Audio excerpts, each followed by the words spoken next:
The cat's paw dagger. What? The cat's paw dagger. What is that? Dagger that was used to kill the Night King. Okay. So the lesson taken from the cat's paw dagger is always preserve evidence, even at your own peril. What? Welcome to The Defense Never Rests with Morgan and Akins, your monthly dose of uncommon sense about all things legal and some that are not. Hey everybody, welcome back to The Defense Never Rests. I'm your host, Trisha Baxter, and joining me today is our normal crew, Wendy, Oliver, and Nate. Say hey, guys. Good morning. Hello. Good morning. So today we're going to do something slightly different. We're going to Game of Thrones this podcast. This podcast is all about Game of Thrones. What litigation lessons can we learn from 8 seasons or 10 years of Game of Thrones?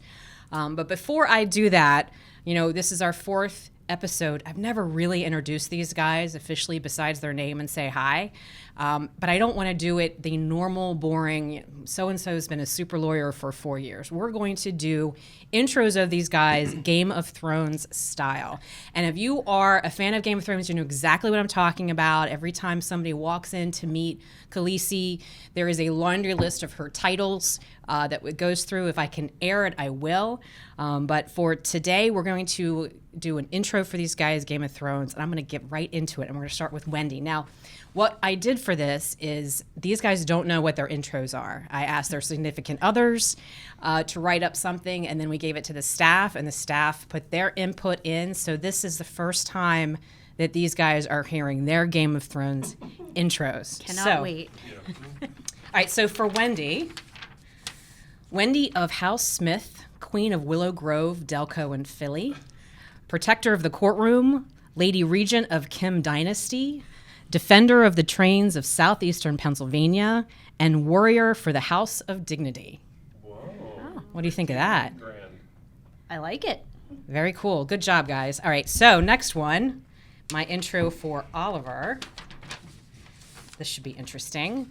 All right, Oliver Raymond Brooks, third of his name, Lord of the Grumpkins. Meister of the Higher Mysteries and Arbitrary Knowledge, Destroyer of Stones, Protector of Machine Makers and Products, and Jack of all trades, Master of none.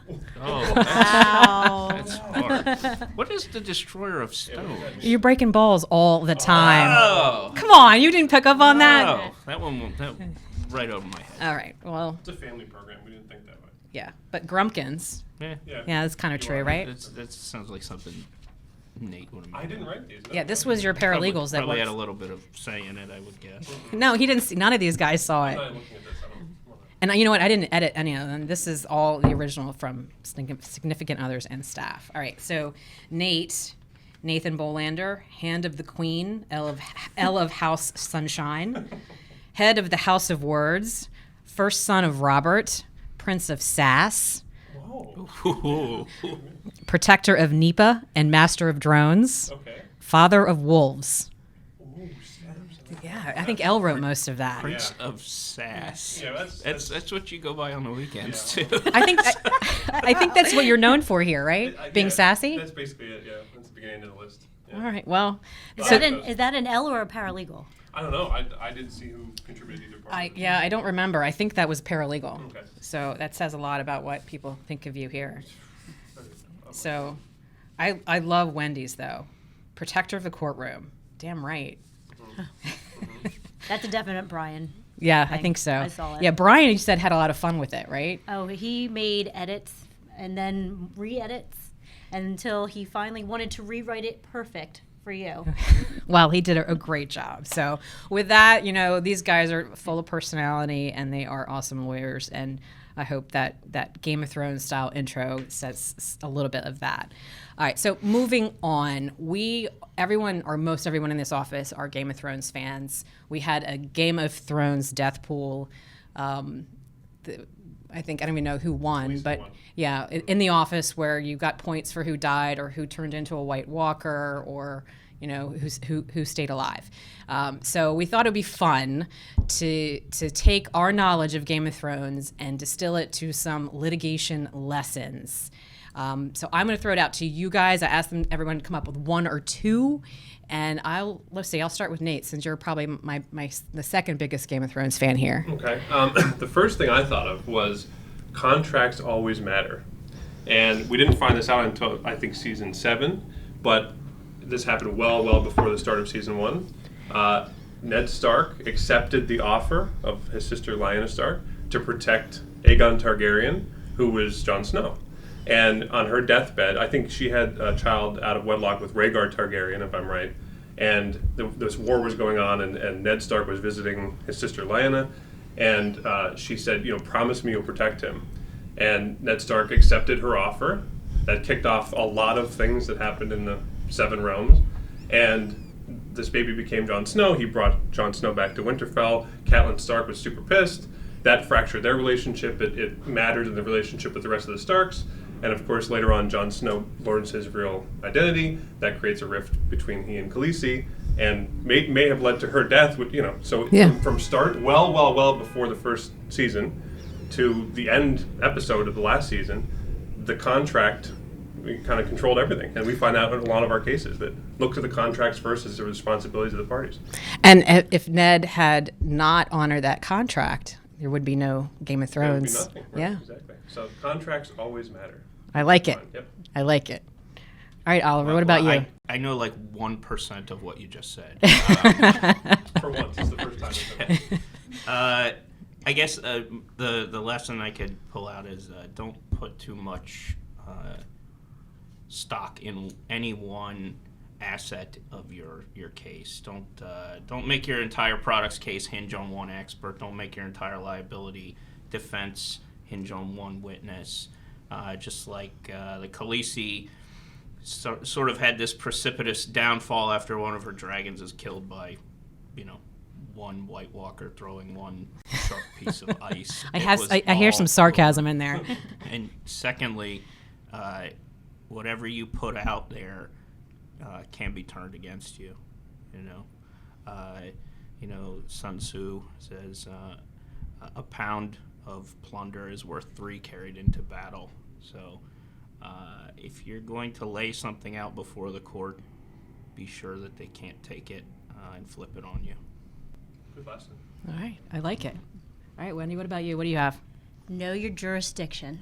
And I think that's seen through all the houses that you've gone through the 8 seasons of Game of Thrones. What the House of Tyrell does is not the same as the House of Lannister or the House of Stark or the people in the North. And I think, when you think about all the big epic moments of Game of Thrones, the Red Wedding, the Battle of the Bastards, those are things that really stick out in your mind for television and entertainment purposes. But when you think about, like with jury trials and things, you think about the big jury trials, the big verdicts, but what happened leading up to it? And I think what goes on in each jurisdiction, all those small negotiations that you see behind the scenes in each house is really what carries your case. Yeah, where did the Red Wedding happen? What house was that? I'm totally blanking right now. It was the Bolton wedding, wasn't it? Yeah. No, it was the Stark wedding. Well, it was the Stark wedding, but I know the guy comes in at the end to marry. Well, I was gonna say that's probably Philadelphia. Sometimes you get crucified and you get killed, and it's all about your venue. If that had been in Winterfell, that probably wouldn't have happened. So that's a good point. I like it. Yep. All right, so I have 2. I'll just go one right now, and then we can go around the table again. But mine is mediation is probably the most effective way to end your case. It issues in peace and prosperity. Game of Thrones ended in a mediation with the council, everyone sitting around the last episode. Spoiler alert, by the way, if you haven't watched it, please don't listen to this episode. But they were all sitting around in a council and deciding the fate of all of the houses. And nobody was happy. Jon Snow got exiled. Bran was king. I mean, Bran, that's the one biggest part I thought was disappointing was Bran. But Bran was king, and then Tyrion was handed the king. Nobody liked that outcome. The fans weren't happy. A lot of the fans weren't happy, and that's kind of the sign of a successful mediation, as they say. So definitely, if you have cases, consider mediation. If they had mediated early, maybe in season 1, there wouldn't have been a season 8. Who knows? But that's my tip for Game of Thrones. All right. So anybody else have any other ones you want to throw out? I have one more, alliances. That's the other thing that I thought about when I was going through, my tips, the alliances that you make, especially when there are other defendants, other parties in your case, sometimes that can be a very beneficial outcome for you. And sometimes they change just as fast as they change. Absolutely. Yeah. I would say the model of Aria, which is the long game and educating yourself in the particular field that you need to learn in order to get what you want done. There was like a really long time in that show where she was off learning from the what are they called, the no-face men or whatever, and frankly that was really dull. But it paid off. But there would be no explanation as to how she became so vicious, in the end. So badass. I would tell you that one moment when she comes down and kills the Night King, my husband and I were jumping off the couch, like screaming, "Oh my God, I can't believe that just happened." So that's pretty cool. My last one is sometimes you have to fight the good fight. There is no negotiating with the Night King. I mean, he's coming for you, he's coming for war, and there's sometimes that those battles need to be had in litigation. You need to fight them and then get through them and then maybe consider resolution. But we often try to talk resolution because it's cheaper, and I think a kind of a bird in hand approach that it's sometimes better, but you just can't avoid it, the fight sometimes.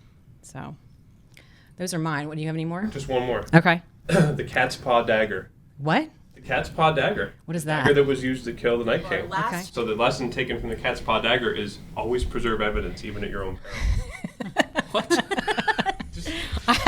All right, go ahead. Let's hear it. So the dagger that was used on the assassination attempt of Bran in season 1. Which started the whole thing. Again, started the whole thing. It was Littlefinger's dagger. Catelyn Stark found out it was Littlefinger's, brought it back to him. He said, no, Tyrion stole that from me. She said, well, you keep it. So from season 1 or 2 to season 7, Littlefinger had this dagger that he had tried to kill Bran Stark with, or he had an assassin try to kill Bran Stark.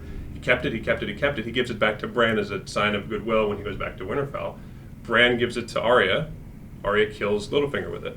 So, Littlefinger had 5 years or whatever it was, 3 years to destroy this dagger that he had used clandestinely in a dangerous manner, but didn't. He kept it, and he tried to weasel his way back in and ended up being his downfall. So, I thought the dagger was what Jon Snow gave her as a little child. But I'm not saying that I'm the be-all fan. So in prepping for this, I looked things up. Oh. I am remembering this, but I have little cheat sheets. So I have like the history of the dagger. yeah. So I think that's where it comes from. Maybe you're right, but the long and Next short week of on it, Talking Dead. but the long and short of it is he used the dagger to try to kill Bran, gives it back to him, and he's killed with it by Arya. So All right, well, there you go. preserving evidence sometimes turns out poorly, but you got to do it. Okay. Well, I like it. Anybody have any other tips, pointers before we wrap it up? No? All right, that's it. Well, so before we go, I just wanted to say we have in front of us a Game of Thrones bottle of wine, and they are probably not made anymore, but I had this. So I had a Game of Thrones and watching party for the last episode, and we ordered a case, and we have 3 left. And I brought one in as a giveaway because I want you guys to vote on the best intro between Wendy, Oliver, and Nate, who has the best one. Whoever wins, they're going to get to either take the bottle. So if Wendy wins the vote, she's going to take the bottle, or we're going to give a donation to her favorite charity.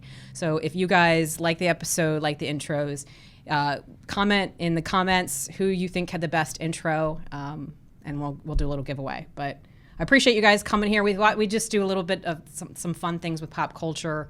If you have any ideas on what we can relate between pop culture and the legal profession, love to hear it. But great job. Thanks, guys. And until next time on The Defense Never Rests.